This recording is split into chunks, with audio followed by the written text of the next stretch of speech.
I'm Alex Rodriguez. And I'm Jason Kelly. From Bloomberg, this is The Deal.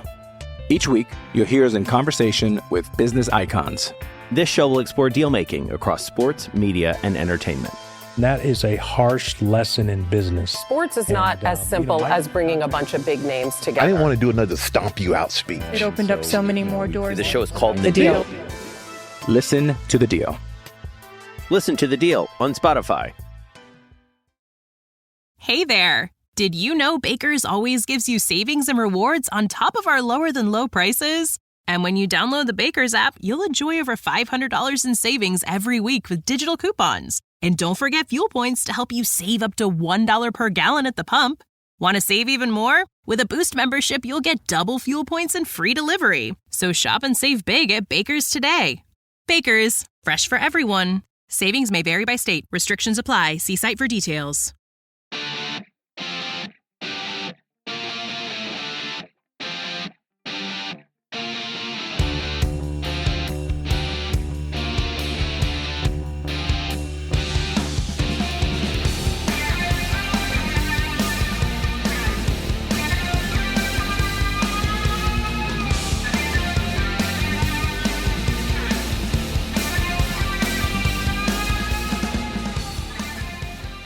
And welcome back to a new episode of the Mailbag, or Pens Cast Mailbag. Sorry, this is, I believe, part one of this week's mailbag. Garrett just has it listed as the week of 3/11, which is today, March 11th. And as you can see, it is just Snail and I. Garrett did submit his answers, but before we get to the questions, Snail, they played 2 games over the weekend, and we're not going to recap them, but we're just going to say it lacked any kind of fun. Yeah, it wasn't fun. I feel like you're just gritting your teeth being like, this is it. Like, this is rebuilding Penguins mode, or like, this is what the white flag looks like with Sidney Crosby, because it's never happened. They've never there's never been a white flag waved. They've always gone forward with this team, as with Sid at the helm. And these last 2 days, it's like, well, this is what we've speculated for what feels like 5 years now. When is the shoe going to drop? And this weekend was the proof is in the pudding. They are in it right now. So an interesting couple of games. I think we were just mentioning on here, I think in the last 3 games, they've been outscored 15-1. That is Chicago Blackhawks tank for Bedard mode. Yep. I watched both games, puck drop till final horn. As I tend to do, no matter the state of the Penguins. So, interesting to see what's going to come. I think they got 19 games left, you mentioned a little bit before we hopped on here. Boy, it will be an interesting 19 games, and we will see how these veterans handle this. It's definitely going to be something to keep an eye on. It's definitely what the continued vibe is for this Penguins team. And again, even if they don't make the playoffs, which obviously none of us think that's going to happen, if they just do something to show some fortitude, and again, play spoiler, but again, I mentioned before we started recording, you want to hold on to that top 10 pick. You want to put yourself in a lottery situation where you're picking top 10. Because that pick gets protected this year. So, just show us something. Again, even if you're losing games 6-5, at least make it fun.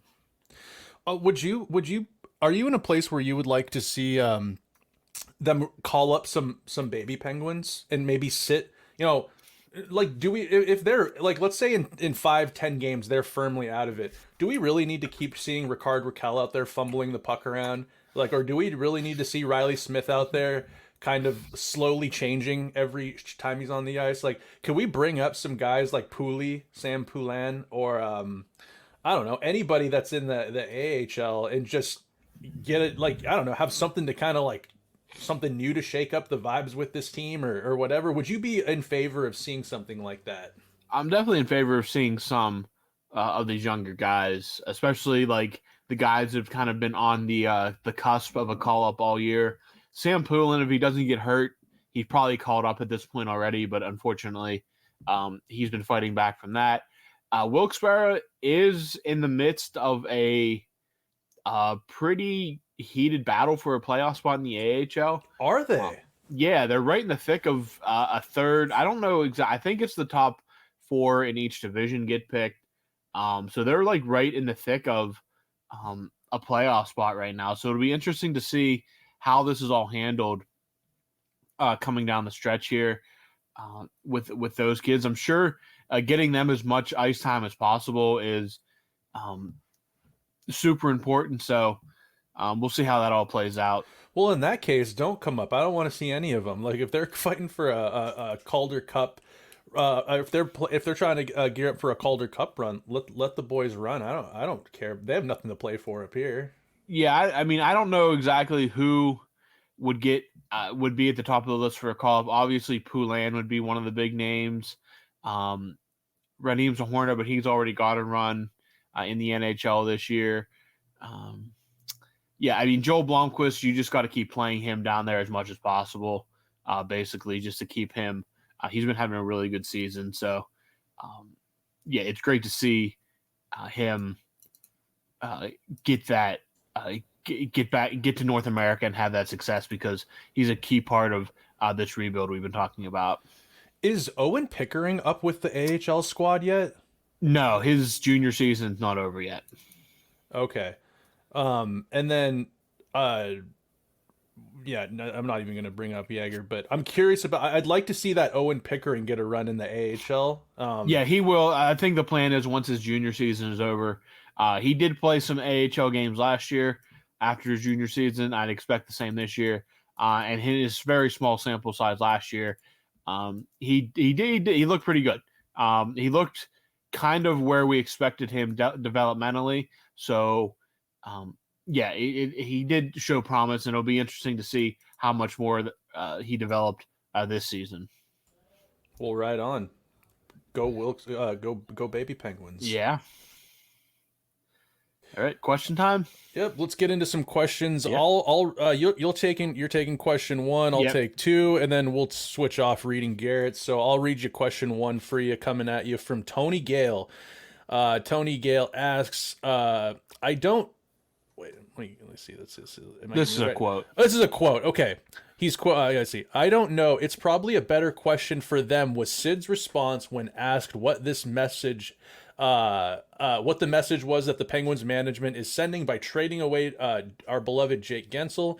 He looked dejected and played similarly Saturday night. Has Dubas lost the support of the captain? What's the captain thinking? Well, asking for any kind of substance out of a hockey player is probably, I mean, you're just going to get a basic, straight answer out of them. They're not going to rock the boat that much. And I mean, what he says is basically true. I mean, you have to ask the front office for that. Sid's not going to come out and say, I think it's a bad decision. We shouldn't have done it. Again, we might hear more of that or more insider information in the offseason once the team breaks. I don't think you're going to get too much leaking out right now. There's rumors that people were disappointed. I think disappointment, I don't think that's at all a surprise to hear that out of the locker room because, again, this is a guy that's been there. He was one of the last remaining guys on those cup teams especially in 2017. It's down to 4 now. It's Malkin, Letang, Crosby, and Rust are the only ones left. Jake Guentzel was, from what we see, what we've heard, a huge part of that locker room. He obviously had great chemistry with Sidney Crosby. Of course, there's going to be some dejection. And I think if you look back at that Washington game when everything was kind of going down, the news broke just before that. I think that definitely affected that game. And I think it's kind of definitely put a damper on this team. What we saw this weekend, again, not a great team, but the effort was just, it's like somebody went in and sucked the life completely out of them. Now, it's on them, obviously, to bounce back and play better and find a way to get back on track and at least get something positive out of these last 6 weeks here. But I'm not going to put too much into, again, disappointed, absolutely, no doubt about that. I don't think anybody's surprised by that. Has he lost support of the captain? I have no idea. I honestly have no idea whatsoever. Again, I'm not going to read too much into one quote. I'm really more interested to see what is said during this offseason and what is done by the front office, and go from there. But that's really my take on that. I personally am not reading too much into it.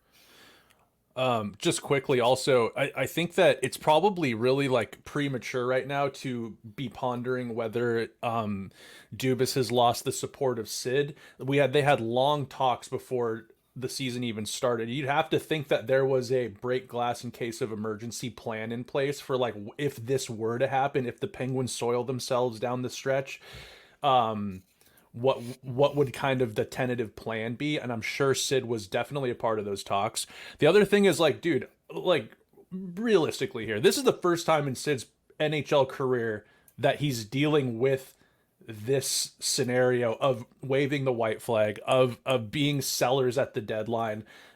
So if he's dejected, I mean, dude, it's a learning experience for him as well. We're watching, Sidney Crosby go through, like the beginning steps of a whatever you want to call it, to tiptoe around a retool, a rebuild, a step back, whatever you want to call it. We're kind of witnessing Sid go through this for the first time, as well as a lot of you gotta think that a lot of Penguins fans are not used to what's going on here. So it's probably too early to be like, yeah, Dubas and Sid are in cahoots over this. It's a tough scenario for a proud athlete, right? Yep, absolutely. All right, question 2. We're switching over to Brian here, and this one will be handled by Snail. Brian says he's still on the positivity train, but a different one now. This season's all but lost, which is unfortunate. We wasted such a great season by Sid, but the train I'm on is we finish in the bottom 10, and those lotto balls far away, and we land Macklin, Celebrini. All aboard. Well, the positivity train that Robbie and I were riding derailed, and we barely escaped with our lives. Yeah. But there is a new train a chugging, and that I believe is we've accepted that this is where the season is at. The Penguins aren't going to make the playoffs. It is a year of just a phenomenal year by Sid at the age of 36. I believe the best year by a 36-year-old NHLer in the history of the game. Yeah. Which is tough words saying, but yeah, it was wasted. The depth around him couldn't really get it done. Everyone's looking for someone to point a finger at. I think that it's not that simple as much as we kind of wish it was. But this new train we're on is like I'd mentioned kind of before, kind of piggybacking off of Robbie's answer to the first question was, this is kind of the first time the Penguins under the Sid era are going through this. And I'm a little bit excited to see, we do know we have a competent GM who can wheel and deal his way into, turning Petrie and Mikael Granlund into Erik Karlsson. We saw what he did, although, they didn't win much in Toronto with him there. That's not necessarily his fault. We have a competent GM is what I'm saying. Mm-hmm. And we're entering, there's a lot of unknown, but yeah, I'm excited to see kind of what, there's going to be a lot of new faces, and that's exciting. Young, good players. When you're going through these painful times, that's the price you pay to get good again, because you end up getting eventually, if you play your cards right and you have competent people like Dubas at the helm and scouting and all that, you can end up with a plethora of quality young players to set you up for another run of success. And that's exactly where the Penguins are heading. Macklin, Celebrini, I would 31 of 32 teams would have an absolute aneurysm if the Penguins have one. This is their first year missing the playoffs back-to-back under Sid, and they end up with the consensus first overall pick.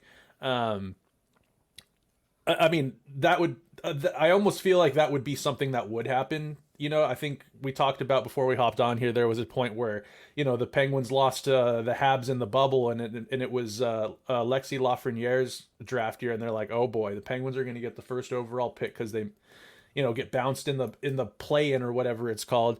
So anyways, Yeah, it's going to be exciting to kind of see. I'm with you, Brian, on being on sort of a positivity train of bright young faces, new talent coming in. But if they don't land Macklin Celebrini, however you say it, there's a couple other prospects that are projected, to be around the top 10 that I think everyone should keep an eye on and get excited about, because the way that the Penguins are playing right now, there's going to be a really good chance that they could land any number of these guys. And I'll name off a few here. I'm really hoping they go for a guy maybe in the WHL. There's a forward here. He's projected to go 6th overall. Promising forward, kind of fits the Penguins mold too. He's not huge. His name is Berkeley Catton. He's a forward out of Spokane out here in Washington. He's 5'10". He's a creative, slippery player. He's a equal parts shooter, distributor type guy. He's projected to be a top line scoring winger in the NHL even at number 6. Works well off the cycle. He's good along the boards, which just makes me think of Sidney Crosby. This is the type of player that with some he's projected to be potentially a player that could play a Pittsburgh Penguins style of hockey. That might be worth getting excited about. Another one is this guy Cole Iserman. He's a forward out of the U.S. National Development Program. He's a big guy. I think he's like 6 foot, 6'1". He's got a wicked release. He's a pure goal scorer, a shooter. And he's projected to go at 9, I believe. So again, promising. It's not the deepest draft year. It's not like last year or drafts in the past, but these are some promising, players that could be NHL ready pretty soon. And the last one I wanted to mention here was Tija Ginla, a friend, his dad. We all know the connection Sid and Jerome have. He's actually out. He was in Seattle and he's now in Kelowna, BC. And I guess he's just exceptional. He's extremely mature for his young age. He's leaning as more of a goal scorer than more of like a playmaker distributor. He's extremely smart with the puck in all 3 zones. He's a forward as well. So there's a few players that, if the Penguins end up picking in this top 10, it might be hard for them to fumble this pick, because there's a lot of good talent coming out of the WHL, as well as the NCAA's got a couple names in the top 10, the U.S. National Development Program. I think there's 1 or 2 Russians in there as well over in the KHL. But it's time to start getting excited about the future, I think. All right, this question is going over to our pal Garrett, who is sadly absent. I'll read the question. Robbie, how about you answer for him? Yep. Brian asks Garrett, how do you feel about what Dubas said during his post-trade line press conference? Him saying we have assets now that they can use in the off-season gives Brian hope. At least he has a plan he wants to try to execute. I don't think we could say that with Hextall or Burke at the helm. Garrett's response was, I'm not sure. On one hand, he could have traded Jake to acquire prospects with the full intention of re-signing Jake on July 1st and trading those prospects for NHL-ready players this summer. That would be quite the turn of events. On the other hand, the pessimist in me says Jake never comes back, and Dubas continues to fill out the roster with defensive forwards with cinder blocks for hands, and we continue to spiral downward toward death. Jesus. Really some pretty dark turn there from Garrett, but I don't know what the plan is. I guess we'll learn more of the plan here in the coming months, obviously. If Jake comes back, then that's like an ultimate kind of pull the carpet out from underneath the Carolina Hurricanes kind of thing. Because, again, you get Jake, and then you have the prospect haul and Michael Bunting, assumingly, that you'd have on the roster. So, I mean, if he can pull that off, then, hey, that's quite something. But it's going to be interesting to see, like, what Carolina offers Jake. Because if a team goes out there and offers him, like, 9, 10, 11 million, I don't think that's something the Penguins could do. And, again, it depends on how he ends up feeling in Carolina, what the comfortability is. Because, again, there's a lot of teams that are going to be out there with a lot of cap space that could really use a guy like Jake Guentzel to take that next step. And the Penguins, even if they get Guentzel back, they're still going to be a team that has a lot of missing pieces. So, it'll be interesting to see what they do. All right, we'll move on from that to question 4 for Robbie here, coming from Brian again. And it's Brian asks, for as bad as this season has gone, the decision made at the end of Rutherford's and the Hextall Burke tenure buried us into a deep hole. The decisions made this upcoming offseason by Dubas should show where this team truly is. Absolutely. This is not a problem that just started this season. This is bad asset management going back to basically 2017 when they started Rutherford started kind of picking pieces apart on this team. It was able to cover over because there was still a lot of good talent on the team, but eventually that's all going to come to fruition in the worst possible way. The Tanev thing. Obviously, you're going to lose someone at that expansion draft. Again, the protecting of Jeff Carter is a massive mistake. The willingly letting go Jared McCann for basically nothing at this point. The trading of Phil Kessel, probably a little too soon. I don't think he would have played out the rest of his contract in Pittsburgh, but I think that you probably had another year or two with him on the roster. But unfortunately, the loss of Ian Cole, despite what was said about his maybe issues with the head coaching staff, a big loss there. The failed development of Matt Murray.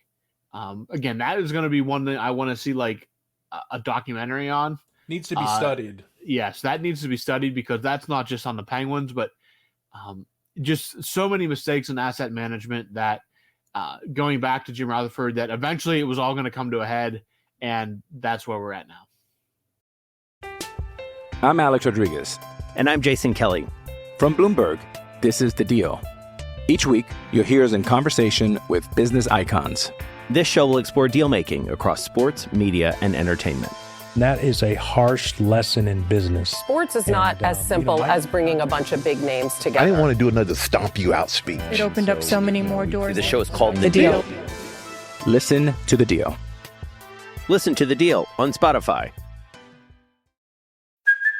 Hey, it's Kaylee Cuoco for Priceline. Ready to go to your happy place for a happy price? Well, why didn't you say so? Just download the Priceline app right now and save up to 60% on hotels. So whether it's Cousin Kevin's Kazoo Concert in Kansas City, go Kevin, or Becky's Bachelorette Bash in Bermuda, you never have to miss a trip ever again. So download the Priceline app today. Your savings are waiting. Go to your happy place for a happy price. Go to your happy price, Priceline. Question number 5 for Snail here. Brian asks, any non-trades that didn't happen league-wide that surprised you? There were quite a few, maybe not quite a few. There was a few of them that I was really shocked to see, even when it came down to the wire, that they hadn't moved. One is the goalie out in Calgary, Markstrom. I thought Markstrom was signed, sealed, and delivered going to Jersey or maybe even Toronto, or I don't know. Name a market, because who doesn't need a good goaltender? I understand at the trade deadline, teams are hesitant to pick up goaltenders because goaltending is so finicky, and if you're gonna put all your chips in a basket for a goaltender, I mean, you could be really setting yourself up for, it could, I understand there's a lot of risk involved there, but I was surprised to see Markstrom hadn't been dealt. I think that also Frank Vetrano out in Anaheim, he's having a hell of a season. Great goal scorer. I'm a little shocked that he wasn't moved, especially with Anaheim being so far out of the playoffs at this point. A team like the Islanders maybe, or I think he played in New York for the Rangers. I'm surprised maybe they didn't go after him. Nashville was looking to add a goal scorer at the deadline. They picked up old pal Jason Zucker. So anyways, I'm surprised Frankie Vetrano didn't get moved. You were talking about Phil Kessel. It wouldn't have been a trade, but I thought he was going to sign in Vancouver. It was all but signed and done, and he ended up not signing before the deadline. It's a bummer because the NHL is a better place when Phil is in it, and I wonder if that's the end of the road for old Phil. I hope not. I hope maybe he kicks it into high gear this offseason and we see him maybe in Vancouver selfishly. So when they come and play the Kraken, I can go take a peek and see Phil. But yeah, surprised Phil didn't sign. I thought someone would pick up Riley Smith, Robbie. Like I thought like a team like the Islanders or someone, even if it's in the division, I'm surprised that someone isn't looking to add his versatility, his penalty kill. You know, he has a scoring touch that he's yet to find with the Penguins consistently. But when it comes to play, he's a playoff. I think he's kind of like a playoff guy. I think he's pretty good in the playoffs. So surprised Riley Smith didn't go anywhere. There was a lot of rumors that Trevor Zegras was maybe on the trade block, but that Trevor Zegras deal, if the Anaheim was to deal him, that's not going to come at a trade deadline, I don't think. I think he's hurt right now anyways, which Vegas doesn't care if you're hurt. But when it comes to a player like Trevor Zegras, you're probably waiting for the offseason. Wouldn't be too upset if maybe Dubas took a peek at him and to see what it would cost to pull a Zegras over, you know, talking about getting young and adding some talent. But that's a conversation for another pod. And then I heard that the Boston has the two goalies. They have those two starting goaltenders. It's not even a 1A, 1B. It's like they have two number ones in Jeremy Swayman and Linus Ullmark. I think a deal was in place for one. I think it was Ullmark. He was going to go to Los Angeles, but he said he nixed that trade because he didn't like the destination or something like that. So surprised he didn't get moved because I think Boston could really use another center. And going into this playoffs, I think they've got Charlie Coyle as their number one. Nothing wrong with Charlie Coyle, but, you know, going into a playoff run with that talent and the expectations, they talk about a franchise that's kept their playoffs kind of alive over time, all these cycles of players coming through there. Thought maybe they would do a swap for one of their number ones because that is a luxury for, you know, maybe they were looking at someone, one of the three centers or, God, I don't know how many centers they have over in LA, but yeah, those are a bunch of players I thought maybe would get moved, but no, they all stay put. Anyone for you, Robbie? I was kind of surprised Nedeljkovic didn't get moved. Oh, that's a good one too. I really thought that was going to be an easy one for a guy on an expiring contract who's had a good season. They would just trade him for a mid to low round draft pick and. But they moved Marcus Hellberg, but I mean, I really thought we'd see Nedeljkovic on the move, but did not happen.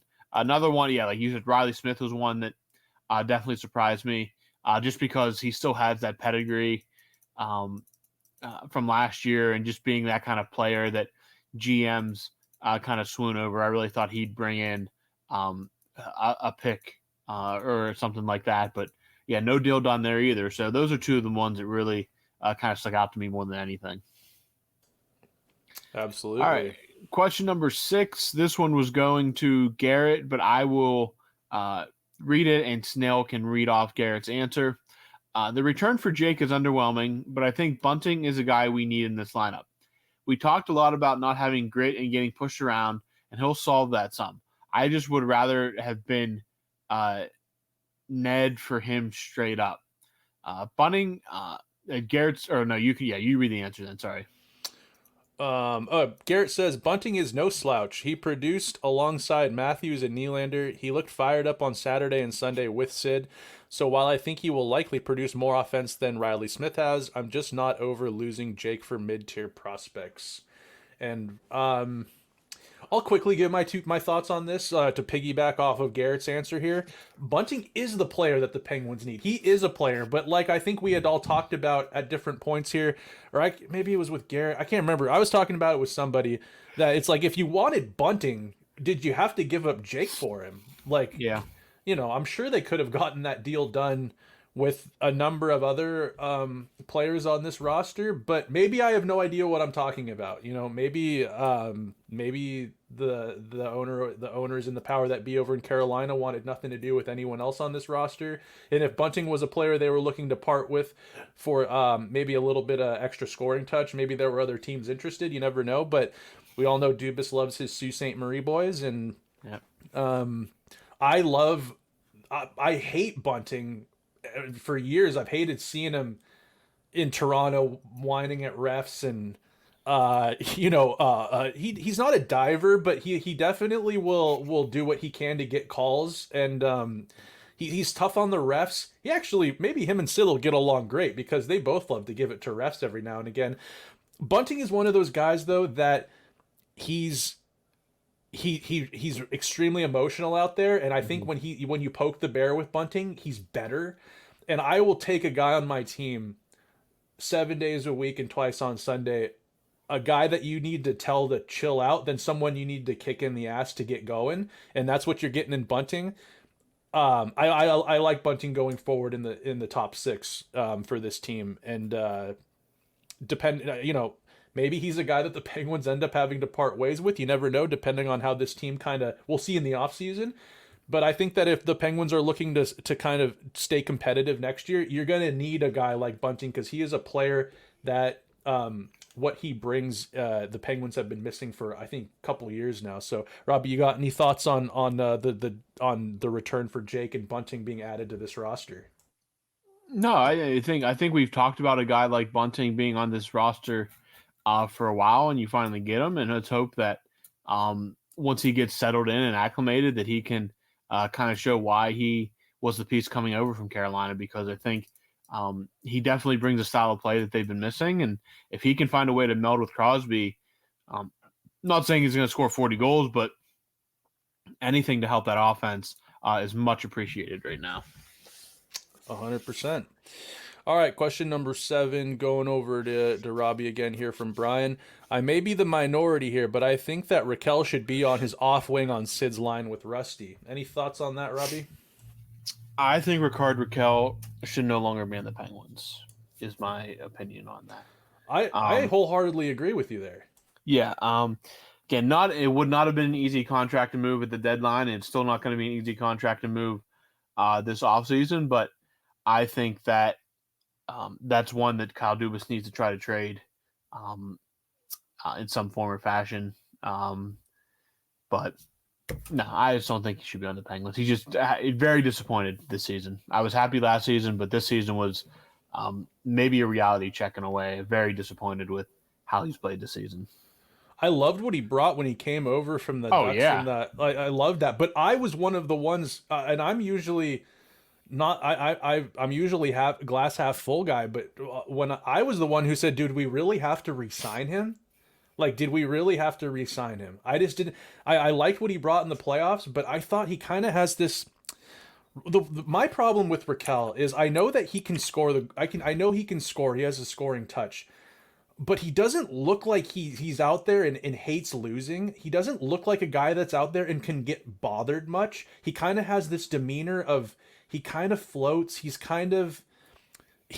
I'm surprised that that Hextall of all people signed him, because he doesn't have that demeanor that like Sid and Gino have out there, or Bunting even. Bunting's a guy that has that, where he seems like he gets pissed.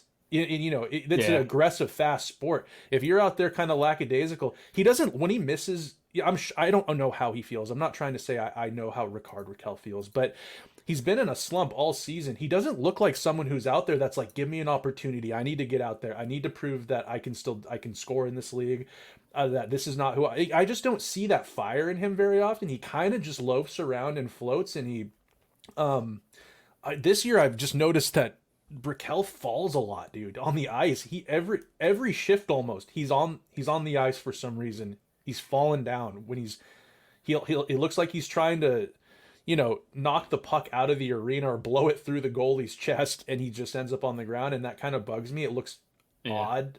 So anyways, I'll get off of it, but I agree with you, Robbie, that Raquel has been extremely disappointing. I don't think putting him on any off wing for a one-timer, I mean, the dude's snake bitten, and I don't see him getting out of it this season. I think he needs to sit in the press box, if anything, and give someone else a chance in the top 6. Yep. All right, question number 8 for Snell here. Brian asked, who are some free agents to target to fix the biggest depth issues? Jake Guentzel. Yeah. Jake Guentzel. That's a good, straightforward. Hearing the Penguins are in on Jake Guentzel, maybe. Honestly, I don't know, and I'm not trying to be like negative or anything here. But it's like, I just don't know if it's about going out and really signing a bunch of free agents to come in to fix these depth issues. the Penguins just aren't in that window right now, I believe, going into this offseason, where signing a couple of guys, a couple of depth guys, is going to absolutely fix this team.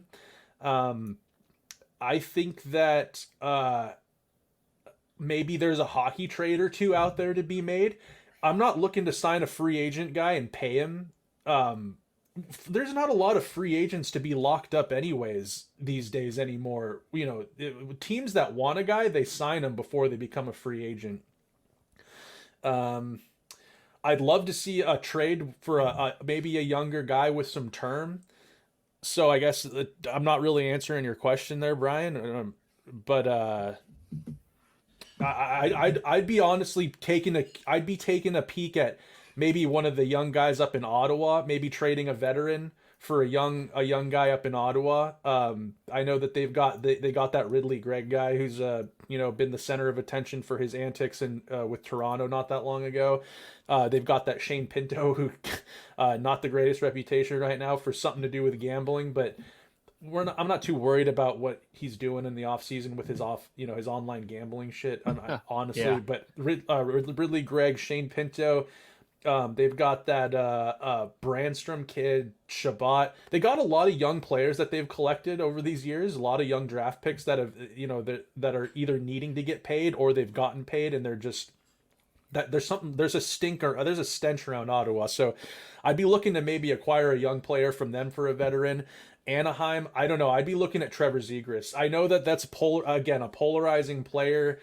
There's a lot of questions around his game, but he scores goals, he creates offense, and with the influence of a pro like Sidney Crosby or Letang, just like the voices in that room, I think that could only be better for him.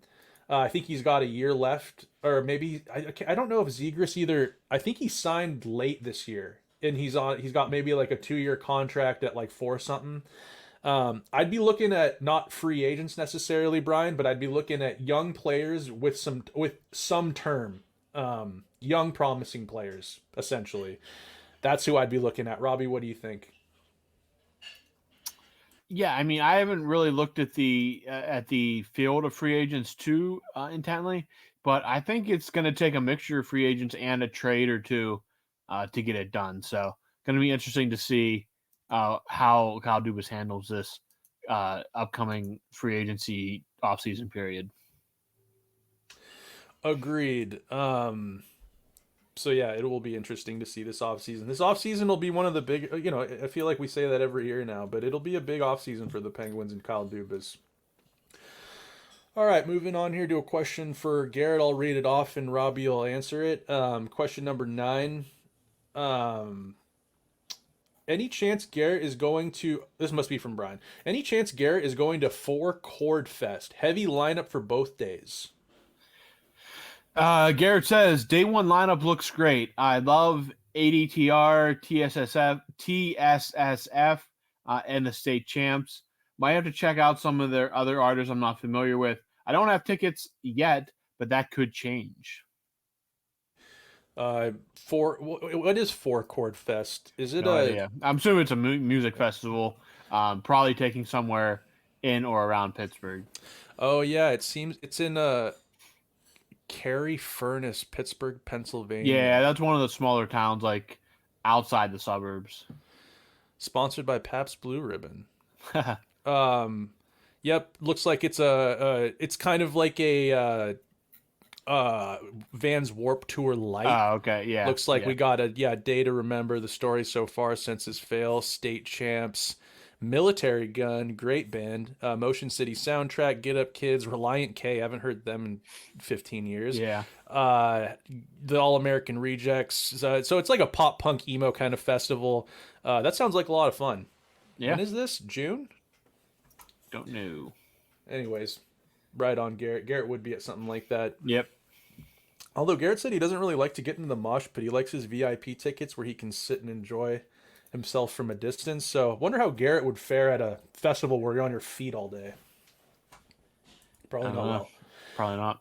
All right, question 10 going over to Robbie. Brian asks, pre-Jake trade, did we have a contender for the best line in hockey?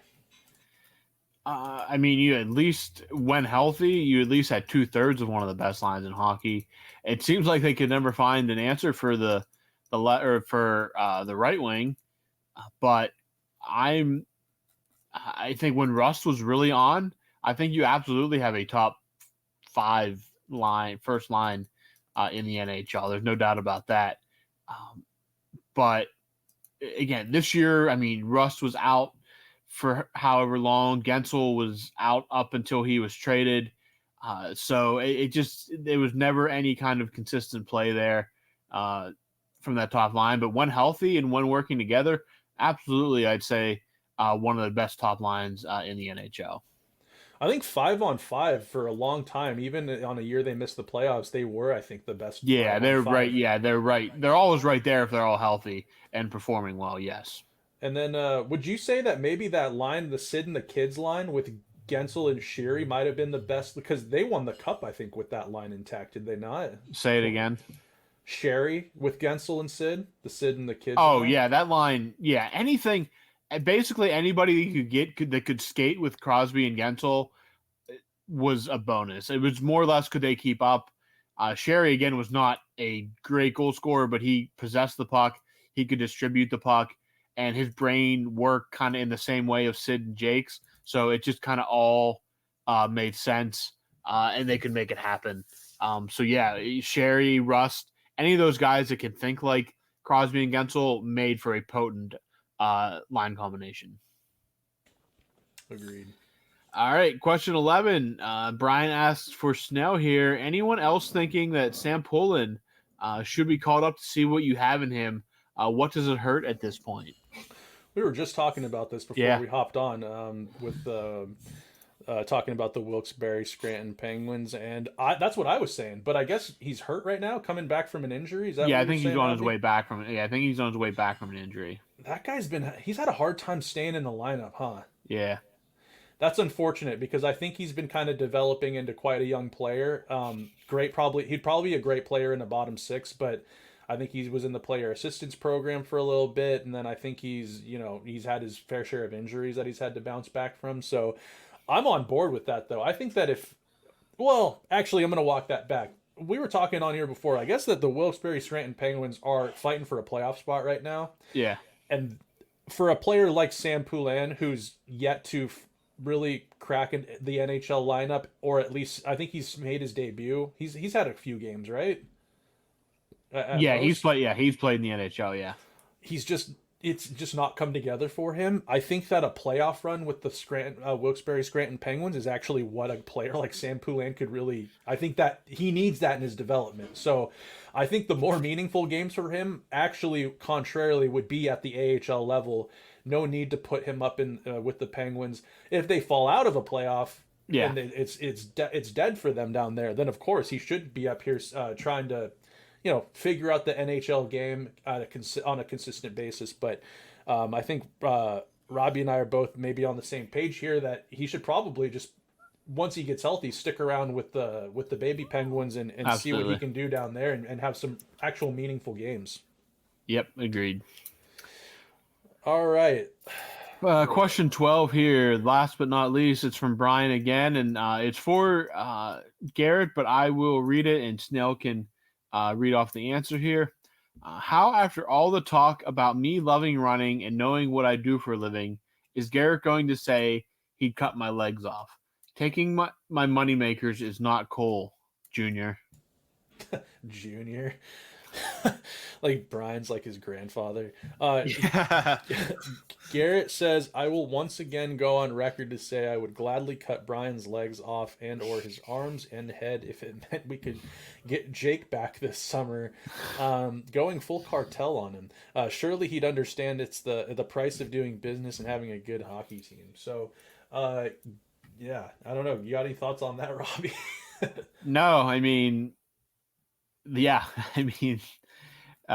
that's definitely pretty desperate to get Jake Guentzel back, but that's a sacrifice that Garrett is apparently willing to make. Notice how Garrett's not willing to sacrifice his own legs for a guy who sits at a computer and works, but he wants to take the legs of the mail delivery guy.